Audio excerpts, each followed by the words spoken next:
وہ معزز تھے زمانے میں مسلمان ہو کر، اور تم خار ہوئے تارک قرآن ہو کر۔ حافظ ابن کثیر رحمہ اللہ کیا کہتے ہیں؟ قرآن کو چھوڑنے کا مطلب کیا ہے؟ اس کی تلاوت کو چھوڑ دینا، اس کا سمجھنا چھوڑ دینا، اس پر عمل کرنے کو چھوڑ دینا، لوگوں تک اس قرآن کو پہنچانے کو چھوڑ دینا، یہ قرآن کو چھوڑنا ہے۔ اور ایسے لوگوں کے بارے میں نبی علیہ السلام اللہ کے دربار میں مقدمہ دائر کریں گے، ان لوگوں نے قرآن کو چھوڑ دیا تھا۔ یہ اللہ کا کلام ہے، یہ آخری کتاب ہے۔ قرآن وہ کتاب ہے جس کو عرب کے نہ سمجھ نہ بلد ان پڑھ لوگوں نے پڑھا، اس کو سمجھا، اس پر عمل کیا۔ اللہ تعالیٰ نے اس ان پڑھ قوم کو دنیا کی حکمرانی عطا کی، دنیا کے اوپر غلبہ عطا کیا، اور جن لوگوں نے قرآن کو پڑھا، اس کو سمجھا، قیامت تک ان کے تذکرہ خیر ہوتا رہے گا، لوگ ان کو اچھے الفاظ کے ساتھ یاد کریں گے۔ اور جنہوں نے قرآن کو چھوڑ دیا، اس سے روگردانی اختیار کر لی، وہ دنیا کے اندر بھی ذلیل و رسوا ہو گئے اور آخرت کے اندر بھی ذلیل و رسوا ہو گئے۔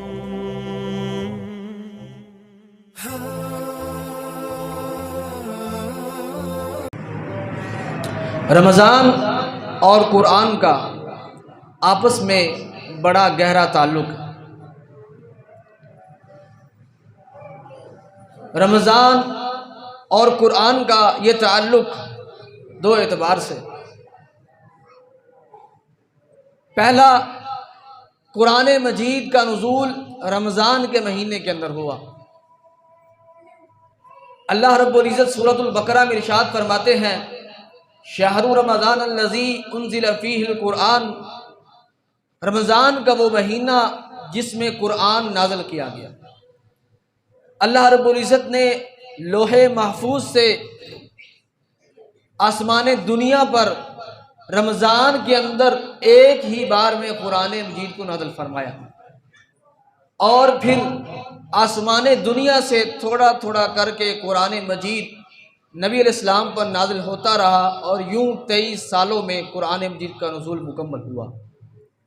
اللہ فرماتے ہیں، انا انزلناہ فی لیلۃ مبارکہ، ہم نے اس قرآن مجید کو بابرکت رات میں نازل کیا ہے۔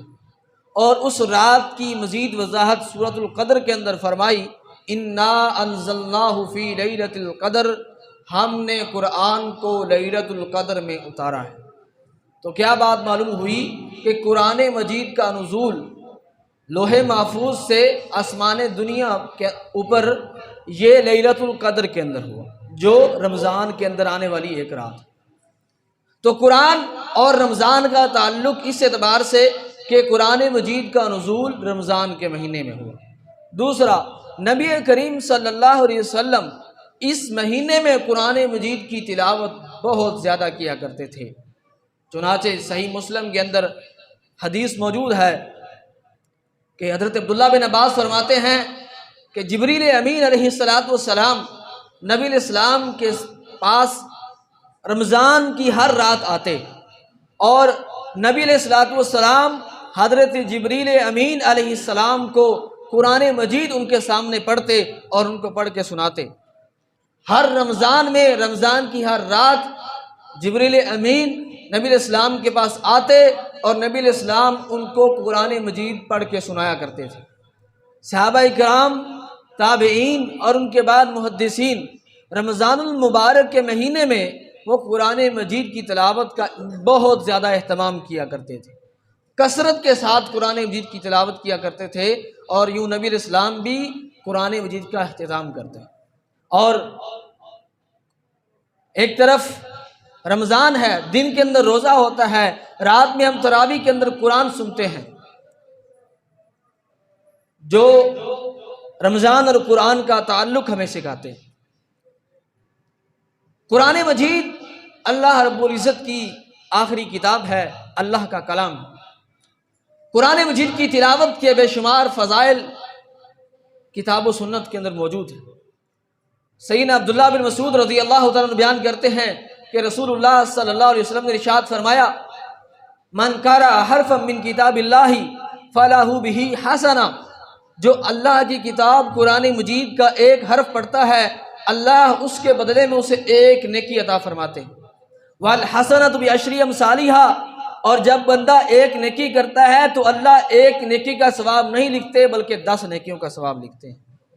اور نبی علیہ السلام نے فرمایا ولا اقول الف لام میم حرف، میں یہ نہیں کہتا کہ الف لام میم ایک حرف ہے، ولکن الف حرف ولام حرف ومیم حرف، الف الگ حرف ہے، لام الگ حرف ہے، میم الگ حرف ہے۔ اور الف لام میم پڑھنے سے اللہ تعالیٰ بندے کے نام اعمال میں 30 نیکیاں لکھ دیتے ہیں۔ تو قرآن کا ایک حرف پڑھنے پہ اللہ 10 نیکیوں کا اجر اور ثواب عنایت کرتے ہیں۔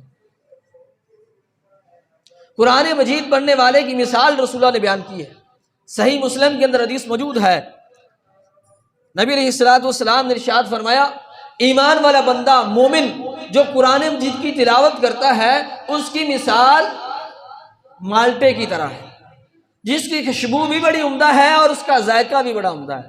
اور فرمایا وہ مومن جو قرآن نہیں پڑھتا اس کی مثال کھجور کی مانند ہے، جس کی خوشبو تو نہیں ہے لیکن اس کا ذائقہ بڑا اچھا۔ فرمایا وہ منافق جو قرآن مجید کی تلاوت کرتا ہے اس کی مثال ریحانہ ایک پھول ہے اس کی مانند ہے، جس کا ذائقہ تو کڑوا ہے لیکن خوشبو بڑی عمدہ ہے۔ اور فرمایا وہ منافق جو قرآن نہیں پڑھتا اس کی مثال تمے کی طرح ہے، جس کا ذائقہ بھی کڑوا ہے اور اس کی خوشبو بھی نہیں ہے۔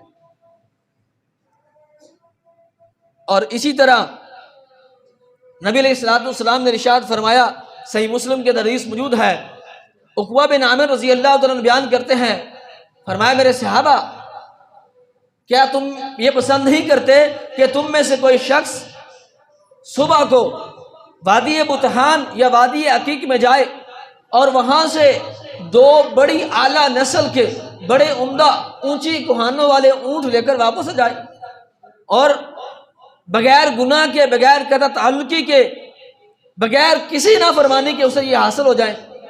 صحابہ کرام نے کہا اللہ کے نبی ہم سب یہ پسند کرتے ہیں۔ تو نبی علیہ السلام نے فرمایا پھر مسجد میں جاؤ، تم میں سے کوئی مسجد میں جائے اور وہاں پہ قرآن مجید کی 2 آیتوں کو سیکھ لے یا 2 آیتوں کو پڑھ لے، یہ اس کے لیے 2 بلند اونچے کوہان والی قیمتی اونٹنیوں سے بہتر ہے۔ اور جو بندہ 3 آیتوں کو پڑھے ان کو سیکھے تو یہ 3 اونٹنیوں سے بہتر ہے، 4 کو پڑھے 4 سے بہتر ہے۔ فرمایا جتنی آیتیں پڑھے ان کو سیکھے اتنی اونٹنیاں حاصل کرنے سے بہتر ہے۔ آج اگر اعلان کر دیا جائے کہ صبح کے وقت جو بندہ سب سے پہلے فلاں جگہ پہ پہنچے گا اسے 4-5 لاکھ انعام دیا جائے گا، بتائیے مجھے کون پیچھے رہے گا؟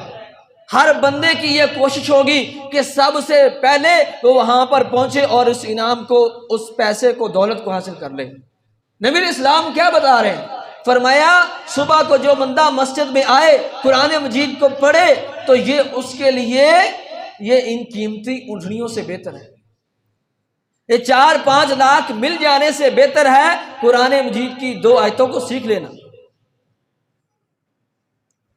کہ آج ہماری اس طرف توجہ ہے، آج ہمارا اس طرف رجحان ہے، ہم قرآن کو پڑھتے ہیں، قرآن کو سیکھتے ہیں، ہمارے سامنے جو دنیا ہے، دنیا کی دولت، یہ سب کچھ ہے، دنیا کا لالچ، دنیا کے طمع کے پیچھے جاتے ہیں، لیکن اجر اور ثواب کے لیے آخرت کے پیچھے ہماری کوئی تگ و دو، کوئی محنت نہیں ہے۔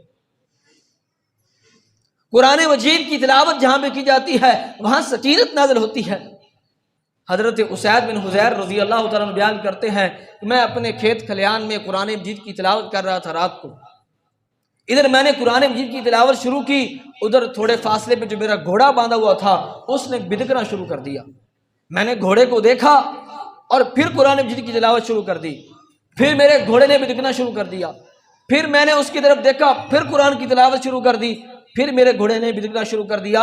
مجھے ڈر ہوا کہ میرا بچہ یحییٰ جو سویا ہوا ہے یہ گھوڑا کہیں اسے کچل نہ دے، میں نے تلاوت کو بند کر دیا۔ صبح نبی علیہ السلام کے پاس آیا، آپ کو واقعہ بتلایا۔ نبی علیہ السلام نے کہا قرآن کو پڑھتے رہو۔ اگلی رات پھر میں نے قرآن کو پڑھا، میرا گھوڑا بدکنا شروع ہو گیا، قرآن کو تلاوت کو بند کیا، گھوڑے کی طرف دیکھا، پھر تلاوت شروع کر دی۔ دوسری رات میں یوں ہوا، نبی علیہ السلام کو بتایا، آپ نے کہا قرآن کو پڑھتے رہو۔ تیسری رات بھی ایسا ہی ہوا، میں قرآن کی تلاوت کرتا، گھوڑا بھجکنا شروع کر دیتا۔ میں نے نبی علیہ السلام کو آ کے سارا ماجرا بتایا، اللہ کے نبی 3 راتیں ہو گئی ہیں، جب میں گھوڑے کے پاس جاتا ہوں میں دیکھتا ہوں کہ ایک سائبان ہے، ایک بادل نما چیز ہے اور اس کے اندر دیے جل رہے ہیں، میں وہ دیکھتا ہوں، لیکن جب میں نے قرآن مجید کی تلاوت کو ختم کیا، اپنے گھوڑے کے پاس گیا، وہ سائبان مجھ سے دور ہوتا گیا حتیٰ کہ میری نظروں سے اوجھل ہو گیا۔ نبی علیہ السلام نے کہا یہ اللہ کے فرشتے تھے جو تیری تلاوت کو سن رہے تھے، اور اگر تو یوں ہی قرآن کی تلاوت کرتا رہتا لَأَصْبَحَتْ يَرَاهَا النَّاسُ مَا تَسْتَتِرُ مِنْهُمْ، صبح ہوتی اسی طرح اللہ کے فرشتے قرآن سن رہے ہوتے اور لوگ ان کو دیکھ رہے ہوتے۔ اور ایک صحیح مسلم کی دوسری روایت میں ہے تِلْكَ السَّكِينَةُ تَنَزَّلَتْ عِنْدَ الْقُرْآنِ، یہ وہ سکینت تھی جو قرآن مجید کی تلاوت کی وجہ سے نازل ہوئی۔ جس جگہ لوگ بیٹھ کے اللہ کی کتاب قرآن مجید کی تلاوت کرتے ہیں وہاں پہ اللہ کی رحمت کا نزول ہوتا ہے، وہاں پہ سکینت نازل ہوتی ہے۔ نبی علیہ الصلوۃ والسلام نے ارشاد فرمایا، حضرت ابو ہریرہ رضی اللہ عنہ بیان کرتے ہیں، نبی علیہ السلام نے فرمایا مَجْتَمَعَ قَوْمٌ فِي بَيْتٍ مِّن بُيُوتِ اللَّهِ، لوگ اللہ کے گھروں میں سے کسی گھر میں کسی مسجد میں جمع ہوں، یتلون کتاب اللہ ویتدارسونہ بینہم، قرآن مجید کی تلاوت کریں اور اس کو سمجھیں، آپس میں اس کو سمجھنے کی کوشش کریں۔ نبی علیہ السلام فرماتے ہیں الا ونزلت علیہم السکینہ، ان پر سکینت نازل ہوتی ہے، وغاشیتہم الرحمہ، اللہ کی رحمت انہیں ڈھانپ لیتی ہے۔ فرمایا وحفتہم الملائکہ، فرشتے اس مجلس کو گھیر لیتے ہیں، وذکرہم اللہ فی من عندہ، جو دنیا میں اللہ کے کسی گھر میں بیٹھ کے اللہ کا قرآن پڑھتے ہیں، اس کو سیکھتے ہیں، سمجھاتے ہیں، فرمایا اللہ ان لوگوں کا اپنے فرشتوں کے پاس ذکر کرتے ہیں، آسمانوں پہ ان کا ذکر ہوتا ہے جو دنیا پہ قرآن کی تلاوت کرتے ہیں، قرآن کو سمجھتے ہیں۔ اور حضرت عائشہ رضی اللہ عنہ بیان کرتی ہیں نبی علیہ السلام نے فرمایا الماہر بالقرآن مع السافرۃ الکرام البررہ، جو قرآن کے اندر ماہر ہے، اس کو پڑھنے میں، اس کو پڑھانے میں صحیح تلفظ کے ساتھ پڑھتا ہے، سمجھ کر پڑھتا ہے، قرآن میں ماہر ہے، نبی علیہ السلام نے فرمایا قیامت والے دن اللہ تعالیٰ کے معزز فرشتے جو لکھنے والے ہیں ان کے ساتھ اللہ تعالیٰ اس کو بٹھائے گا۔ یہ پروٹوکول اور اعزاز اللہ تعالیٰ اسے قیامت کے دن عطا فرمائیں گے۔ والذی یقرأ القرآن ویتکأکأ فیہ وہو علیہ شاک لہ اجران، نبی علیہ السلام نے فرمایا جو قرآن کو پڑھتا ہے اور اس میں اٹک کر پڑھتا ہے، صحیح پڑھنا اسے نہیں آتا لیکن پھر بھی کوشش کرتا ہے، مشقت کر کے قرآن کو پڑھتا ہے، فرمایا لہو اجرانی، اس کے لیے دوہرا اجر ہے۔ اور قرآن مجید وہ کتاب ہے جو اپنے پڑھنے والے کے لیے قیامت کے دن شفاعت کرے گا، سفارش کرے گا۔ نبی علیہ السلام نے فرمایا قرآن مجید قیامت والے دن آئے گا، شفیع علی صحابی ہی اپنے پڑھنے والے کے لیے شفاعت کرے گا، اس کے لیے اللہ سے سفارش کرے گا۔ اور ایک دوسری حدیث میں نبی علیہ السلام نے فرمایا کہ قرآن اور روزہ یہ دونوں اپنے صاحب کے لیے، روزہ روزے دار کے لیے، قرآن پڑھنے والے کے لیے قیامت کے دن اللہ کے دربار میں سفارش کریں گے، شفاعت کریں گے۔ روزہ کہے گا اللہ میں نے اس کو کھانے سے روک دیا، میں نے اس کو پینے سے روک دیا۔ قرآن کہے گا میں نے اس کو رات کو سونے سے روک دیا، یہ وہ بندہ ہے جو رات کو اٹھ کر میری تلاوت کرتا تھا، راتوں کو قیام کرتا تھا۔ روزہ کہے گا بھوکا پیاسا رہتا تھا، اللہ ہماری شفاعت کو قبول کر لے، اس بندے کو معاف کر دے۔ فَيُشَفَّعَانِ، نبی الاسلام فرماتے ہیں اللہ روزے کی شفاعت بھی قبول کرے گا، اللہ قرآن کی شفاعت بھی قبول کرے گا، روزے دار کو بھی اللہ معاف کر دے گا، قرآن پڑھنے والے کو بھی اللہ معاف کر دے گا۔ یہ قرآن مجید کی تلاوت کا اجر اور ثواب ہے،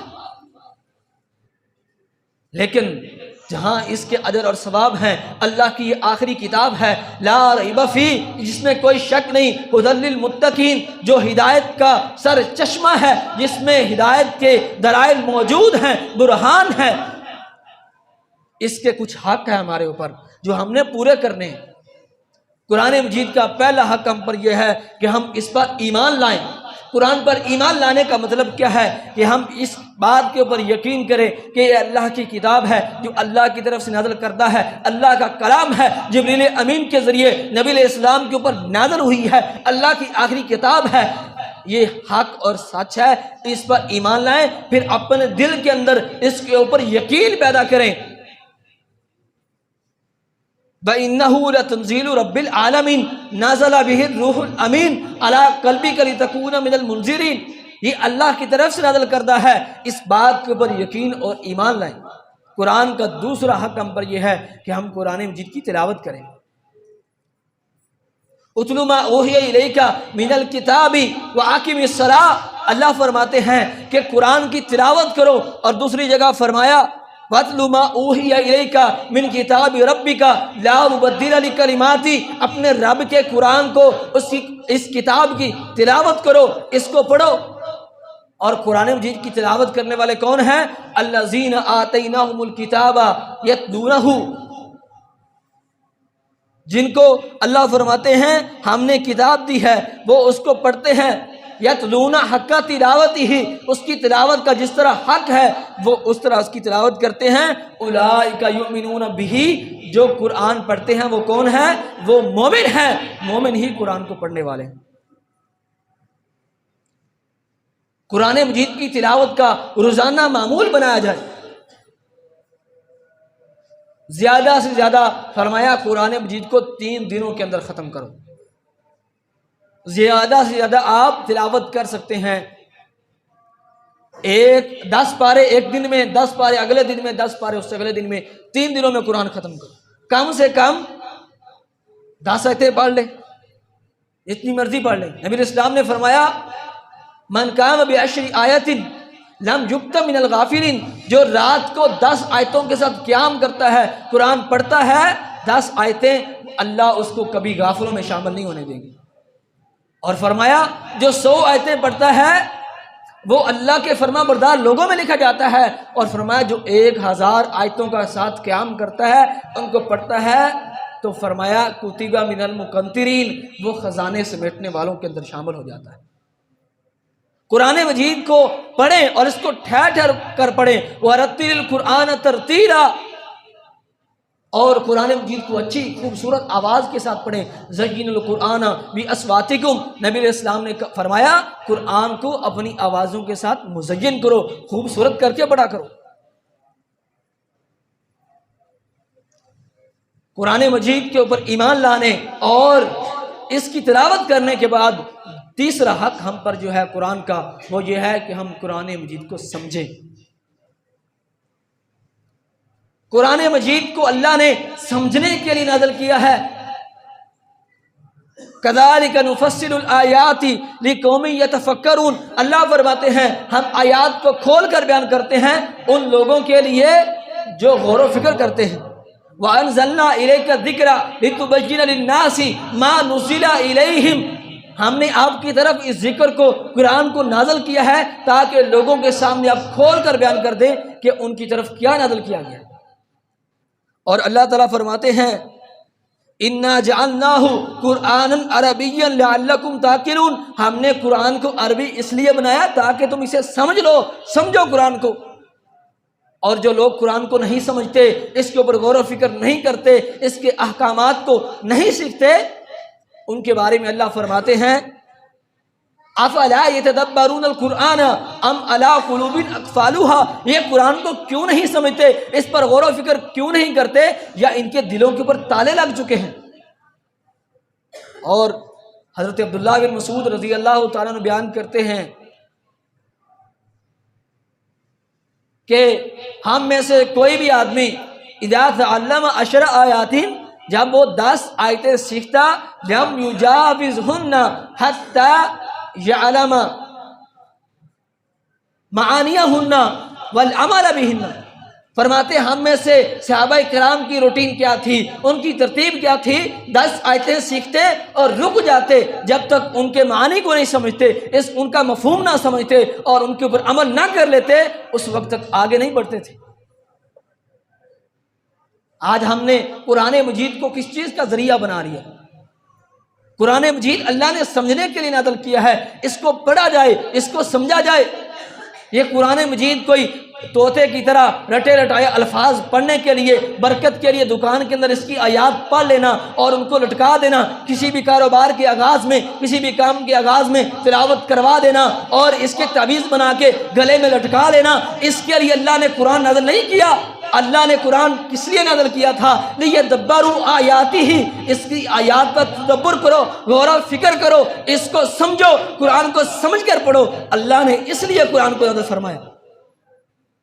اور آج لوگوں نے قرآن کو کس چیز کا ذریعہ بنا لیا؟ قرآن کو سمجھنا، اس کے اوپر غور و فکر کرنا، اس کی تلاوت کرنا، اس کو چھوڑ کر بس اس کو برکت کے لیے سمجھ لیا ہے۔ قرآن کو غلافوں کے اندر بند کر کے الماری کے اندر رکھ دو، برکت حاصل ہو جائے گی، جو ہے مصیبتیں پریشانیاں دور ہو جائیں گی، اس لیے قرآن کو رکھا ہوا ہے۔ ساری زندگی گزر جاتی ہے، قرآن پڑھنے کی، اس کو سمجھنے کی توفیق نہیں ملتی، اور بیٹی کو جہیز میں دے دیتے ہیں، وہ بھی قرآن کو رکھ دیتی ہے۔ اللہ کی قسم، اللہ نے اس کتاب کو، اس قرآن کو یہ اس لیے نازل نہیں کیا کہ ہم اس کے اوپر ہاتھ رکھ کے جھوٹی قسمیں کھاتے پھریں، اس کو الماریوں کے اندر سجا کر رکھتے رہیں اور اس کو بیٹیوں کے اندر جہیز کے اندر دیتے رہیں۔ اللہ نے قرآن کو اس لیے نازل نہیں کیا۔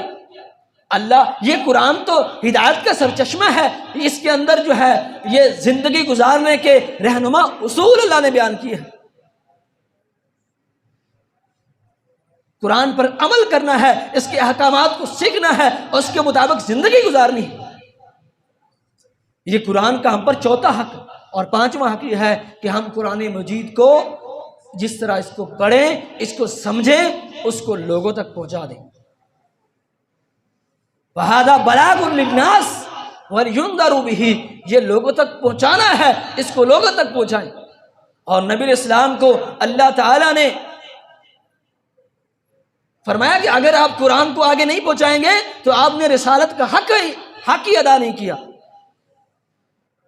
یا ایھا الرسول بلغ ما انزل الیک من ربک وان لم تفعل فما بلغت رسالتہ، اللہ نے جو آپ کی طرف نازل کیا ہے اے رسول اس کو لوگوں تک پہنچا دیجئے، اور اگر آپ نے اللہ کے پیغام کو، اللہ کی نازل کردہ کلام کو لوگوں تک نہ پہنچایا فما بلغت رسالتہ، پھر آپ نے رسالت کا حق ہی ادا نہیں کیا۔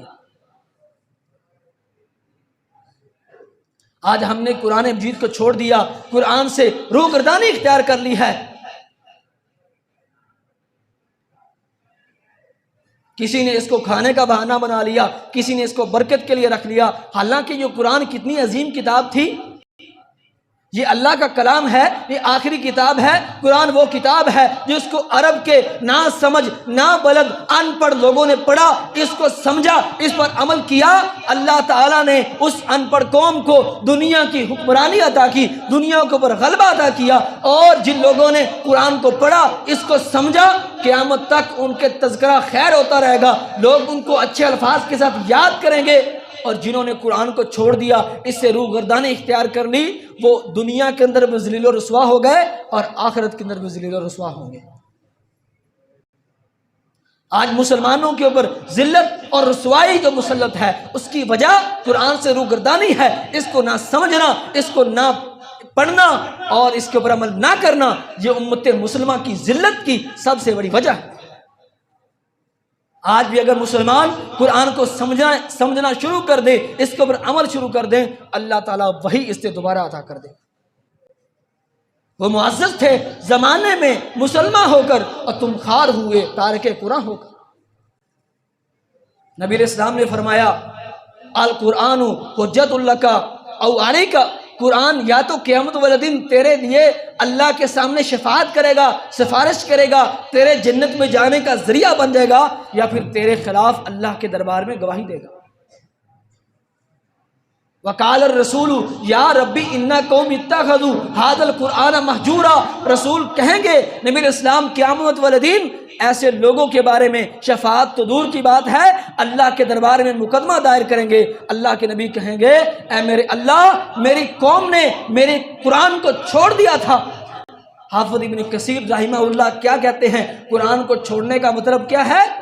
اس کی تلاوت کو چھوڑ دینا، اس کا سمجھنا چھوڑ دینا، اس پر عمل کرنے کو چھوڑ دینا، لوگوں تک اس قرآن کو پہنچانے کو چھوڑ دینا، یہ قرآن کو چھوڑنا ہے۔ اور ایسے لوگوں کے بارے میں نبی علیہ السلام اللہ کے دربار میں مقدمہ دائر کریں گے، ان لوگوں نے قرآن کو چھوڑ دیا تھا، اور ایسے لوگوں کے خلاف قرآن گواہی دے گا۔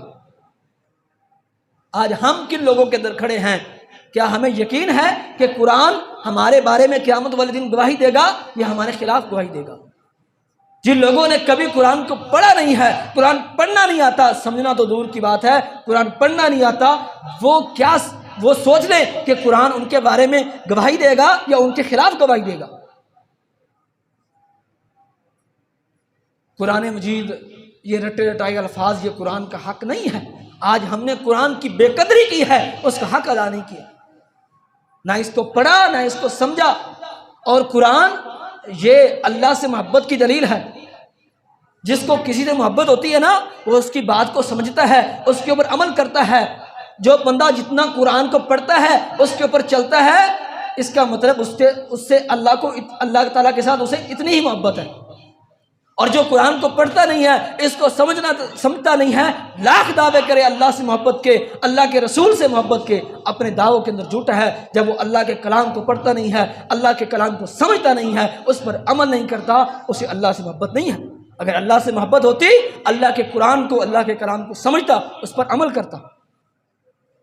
تو آئیے، ضرورت اس بات کی ہے، یہ رمضان کا مہینہ قرآن کے نزول کا مہینہ ہے، یہ مہینہ ماہ قرآن ہے، اس کے اندر ہم قرآن کو سمجھیں، قرآن کو پڑھیں اور اس پر عمل کرنے کی کوشش کریں، تاکہ یہ قرآن ہماری زندگیوں کو سنوار دے اور ہماری آخرت کو سنوار دے۔ یہ قرآن ہمیں دنیا اور آخرت کے اندر کامیاب بنا دے۔ اللہ تعالیٰ ہمیں قرآن مجید کو پڑھنے، اس کو سمجھنے اور اس پر عمل کرنے کی توفیق عطا فرمائے۔